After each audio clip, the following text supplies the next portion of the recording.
Mga idol, bigla ang plot twist sa NBA. Ilang araw lang ang nakalipas, todo hype ang mga undefeated squads. Pero ngayon, dalawa na agad ang nalaglag. Una ay ang Chicago Bulls, kinain ang buo ng New York Knicks sa isang blowout performance kahit nakapag triple-double pa si Josh Giddey na may 23 points, 12 rebounds and 12 assists. Kulang pa rin iyon para tapatan ang bagsik ng tandem ni na Karl Anthony Towns at Jalen Brunson na nagsama para sa 51 points.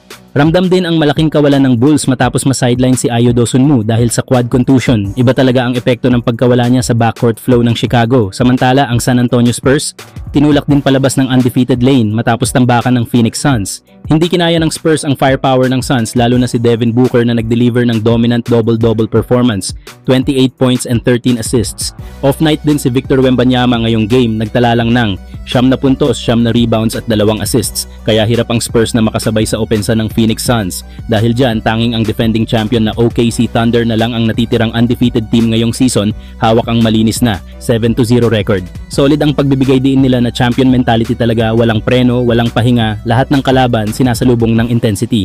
Kayo mga idol, anong tingin nyo sa pagbagsak ng Bulls at Spurs? Tuloy-tuloy pa ba ang dominance ng OKC o may sisira rin sa streak nila? Samantala, matapos ma-injure si Anthony Davis sa laban kontra Pacers, muling nasubok ang rotation ng Dallas.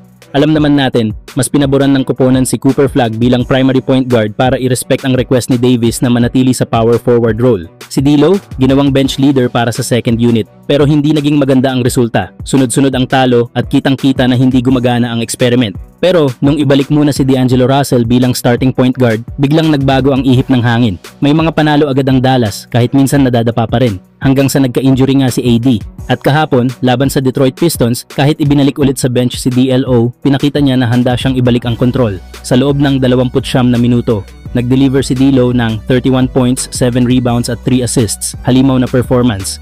Samantala, ang starting point guard na si Max Christie nakagawa lang ng 13 points, 6 rebounds at 5 assists in just 33 minutes of playing time. Kitang-kita ang impact at efficiency ni D'Lo at ramdam mong gusto niyang ipakita kung sino talaga ang dapat magmando sa opensa ng Dallas habang wala pa si AD. Mga idol, anong tingin nyo? Dapat bang ibalik si D'Angelo Russell bilang primary starting point guard ng Dallas sa ngayon? Samantala, matapos ang tila disrespect ni Anthony Edwards kay Jake LaRavia kung saan pabiro pa niyang sinabi ang "Who is number 12?", mukhang may bagong problema ang buong liga. Dahil mula noon, lalo pang nag-apoy ang laro ng bagong Laker na si LaRavia na para bang ginawa niyang gasolina ang pang-aasar ni Edwards para patunayan ang sarili. At kanina nga, mga idol, muling nagpakilala ng todo si LaRavia ng talunin ng Los Angeles Lakers ang Miami Heat. 130 hanggang 120.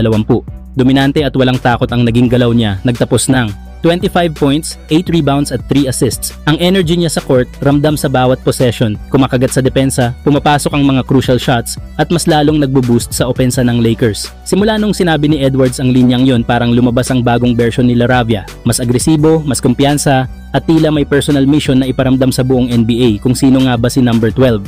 At kung ganito ng ganito ang laro niya, hindi malayo na maging isa siya sa mga breakout stars ng season para sa Lakers. Kayo mga idol, anong tingin ninyo? Nagkamali ba si Edwards sa pang-aasar at mas lalo pang nagising ang bagong weapon ng Lakers?